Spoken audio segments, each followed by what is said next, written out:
Today we look at the Appalachian drug crisis, y'all, on Film Court Reviews. I'm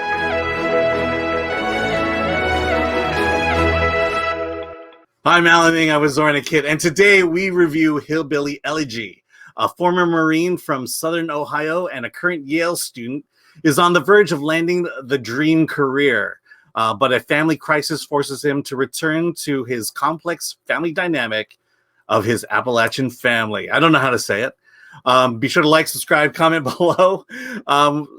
Directed by Ron Howard, written by Vanessa Taylor, based on the book by J.D. Vance, stars Glenn Close, Amy Adams, Haley Bennett, Gabriel Basso, and Freida Pinto.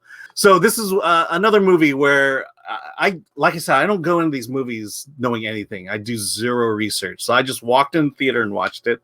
And so I didn't know this was a true story until the very end.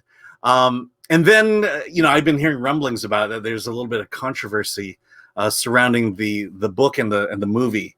So I'm just kind of curious, how much did you know about this movie before seeing it?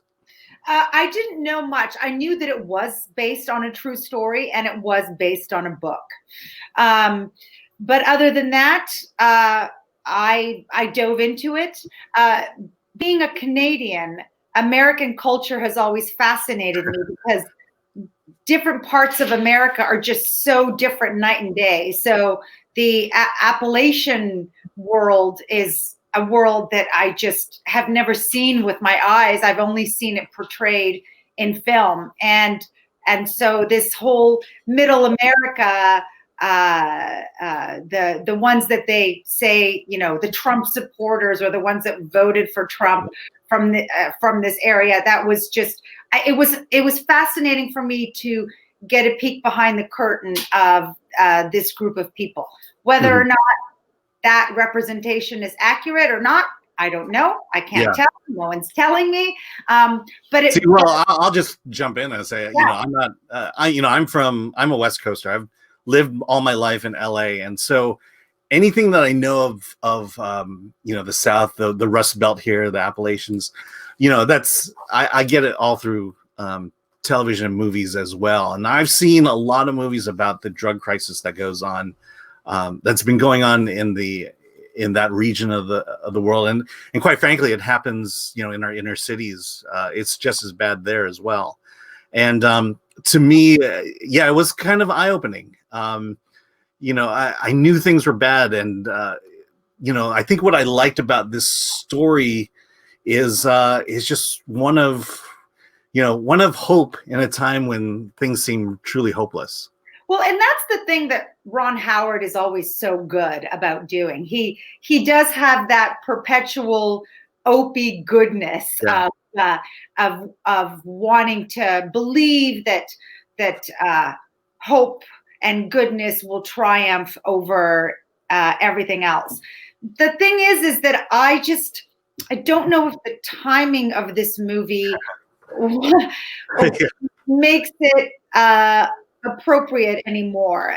4 years, the book came out in 2016. I think if this book came out before the presidential election, there would have been more behind it. But I think that right now it's a little late.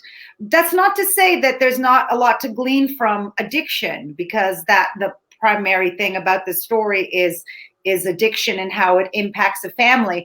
The thing is it is anchored by amazing performances from Glenn Close and Amy Adams. But I felt that this was such Oscar clickbait, and I felt it was almost too, it was really trying to manipulate me into seeing it in that regard. It's very melodramatic. Yeah. Our two leads with Glenn Close and Amy Adams, they're always yelling and fighting and arguing, and there's all this stuff going on, and I don't know if all that was necessary. It just you unpacked a lot of things there. One thing is I hate to penalize this movie just because it came out in 2020 or 2020, and there's an election going on that really deals with this area of the world. that seems to have a lot of controversy behind it. You know, it's tough because, you know, there are certain principles in life that we need to hold on. You know, hope is always a message that transcends time and transcends culture and transcends the way we feel about our presidential elections. So I was able to at least divorce myself from that. Stories about drug abuse, they're dime a dozen. And yeah, this movie tends to follow the same thing. You know, when a movie starts with every character on a good path, you know, with their dreams coming true, you know that that things are not going to be that way through most of the film, and then there is that sense of dread you get of, okay, mother on drugs, and you kind of, if you're familiar with these stories, you know you're in for a very long ride, and you are in for it. But I would say that having seen a lot of, you know, drug addiction movies, I really like this one. The thing is, like, there's nothing so different or so special about this movie to differentiate it from other similar themes. Yeah. The only thing that it has going for it is two Oscar nominated worthy actresses that really elevate it to a whole other level. Yeah. There was one scene that did not sit right with me that I felt wasn't real, but I have to keep telling myself, well, it's based on a book. Well, it is a real story. Yeah. So I, you know, if that's what happened, then that's what happened. But there's a scene where he is sitting down with a prospective job interviewers at a luncheon of some sort, and they're all at a table. He feels out of his league because they're all very rich, and he doesn't know what fork to use or any of that stuff. And when they start asking him about his life, and he mentions where he's from, and there's some, you know, looks are exchanged, like they're already thinking that he's an outcast and he's not going to fit in, and they were a little bit rude to him. And I guess I just sort of felt like, would that really happen? Like, yeah, I hate to say it, but that would really happen. I mean, would they not be interested? Would they not say, like, oh wow, I can't believe that you went from there to here. What an accomplishment! How amazing is that? I don't know. It felt a little false to me. Yeah.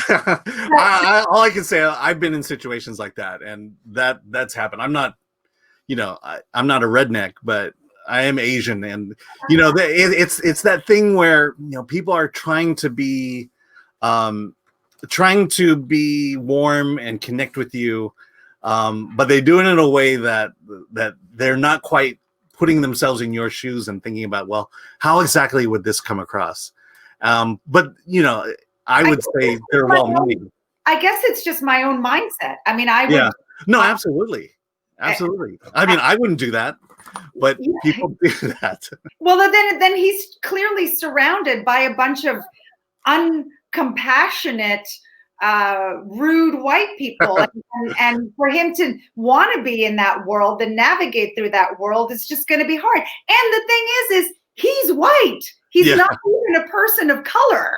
So, I mean, we do that too. I mean, you know, people from the Appalachians or the South, you know, we have these stereotypes we have, and I think the point is, you sometimes you just have to cast aside what you know of that area and get to know that person specifically, and then start making judgments based on their actual character rather than their backgrounds. I mean, the one message that struck me in Hillbilly Elegy that I don't normally hear in drug addiction movies was this idea of, well, the idea is, you know, JD is the one who's the weight of his mother's addiction is placed solely upon him, and he has to make a decision to whether to allow his past to take over and become a victim of his past, or make decisions that are going to help him. And to me, that was kind of like the moment of the movie, so to speak. Mm-hmm. Mm-hmm. Yeah. But you know, he does have a sister, and the pressures on her were different than they were on him. He seemed to have been, you know, raised a lot by his grandmother, who who, if she's not arguing with Amy Adams' character and, you know, up to no good in her own capacity and failures as a mother, she's trying to instill some goodness in her grandson and to show him the way out. And I found that her character to me was, I had a hard time grasping her as a character because I wasn't sure where her responsibility for the drug addiction began and where her goodness for him and helping him not follow that path. You know? Yeah, to me, Glenn Close was the performance of the movie. You know, you may have, what I saw that you didn't see was a complex character here. You know, one who finally comes to grips with the fact that, you know, that there's someone in this family who can do some good, and she needed to invest her time and energy to make sure that he does good and that he goes down the right path. And he and to me, you know, I think this is, you know, we talk about Oscar bait. I think she's going to get the nomination for this one. You think so? Good. I think so. You know, like I said, it's so complex because there's so much in her background that's conflicting with each other, and somehow her character muddles all the way through it to say, this is what I need to do for this kid, and this is what he has to do to get out of this situation. It's an Oscar-worthy performance, but it might be a great performance in the wrong movie. That's what I think might happen. Yeah. Well, considering also that there'll be very few other nominations coming out of the Oscars this year, you know, she has a pretty good chance of snagging at least the nomination for Best Supporting. Because who's she going up against? I don't know, to be honest. Yeah, exactly. All right. So, you know, I think you liked it, but definitely not as much as I did. You know, and I think there were, you know, you had some cognitive dissonance with various portions of the story. So I'll say you gave it a 7. Yes, right on. I gave it a 7. I don't, you know, I've said everything I needed to say about this film, and I think you have too. I do think you liked it more than I did. But I don't know if you would have given it, if you would have gone as high as an 8. So I think you would have given it a 7.5. No, I gave it an 8. I gave it an 8.5. I mean, wow. There was, I'll be honest, I did not know that all the way through. I did not know this was a real story. And when I found out it was a real story, I started to tear up just a little bit. Oh, believe me, I had the tears going. Like it did tug at my heartstrings. It really did. So I was with you on that. It was, but I did, as I was crying, I felt like I was being a little manipulated. As a movie itself, I think we both liked it. So with that, let's get out of here.